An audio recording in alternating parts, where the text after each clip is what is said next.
Alors micro tuto 2 en compagnie de Juju Gwyn qui est venu à l'atelier ramener un peu du matos et on va bricoler un peu aujourd'hui ensemble.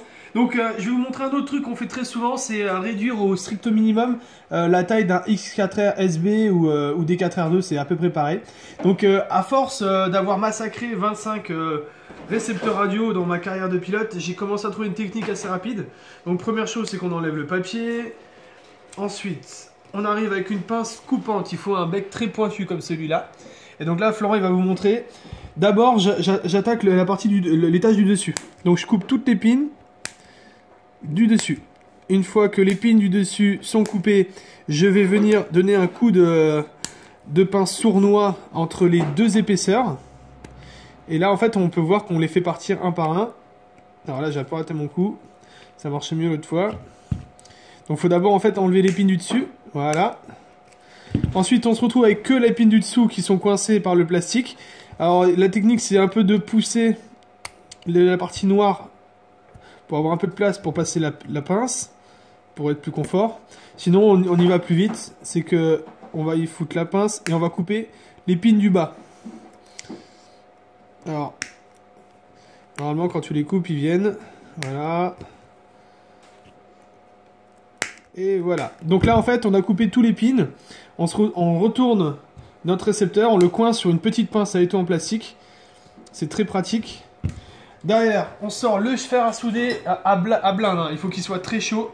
Du coup, ça veut dire très chaud. Il ne faut pas rester très longtemps sur le récepteur parce que, comme vous pouvez voir, il y a plein de petits composants à côté. Donc, il faut faire attention à ne pas mettre trop d'étain. Sinon, ça va faire une marée d'étain et ça va toucher tous les composants qui sont autour. Et bien sûr, pour la vidéo, c'est éteint. Et donc, on fait une pause et on reprend. Reste bien en macro tout le reste de la vidéo. C'est bon. Et bien du coup, c'est la suite.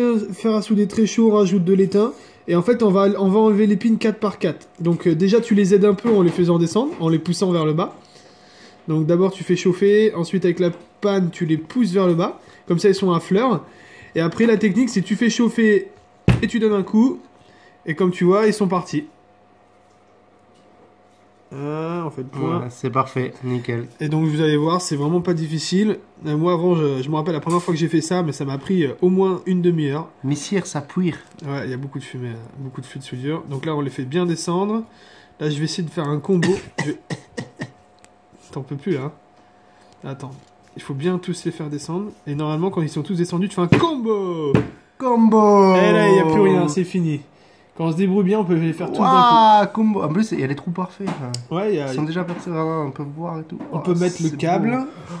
Oh, voilà, donc la petite technique qui va vous faire gagner du temps sur les montages. Et dernière chose, prenez de la gaine thermorétractable assez épaisse. C'est la bonne taille, je crois qu'elle fait 3 ou 4 cm. Ouais, c'est du 4 cm ça. Et en fait, tu la glisses dedans.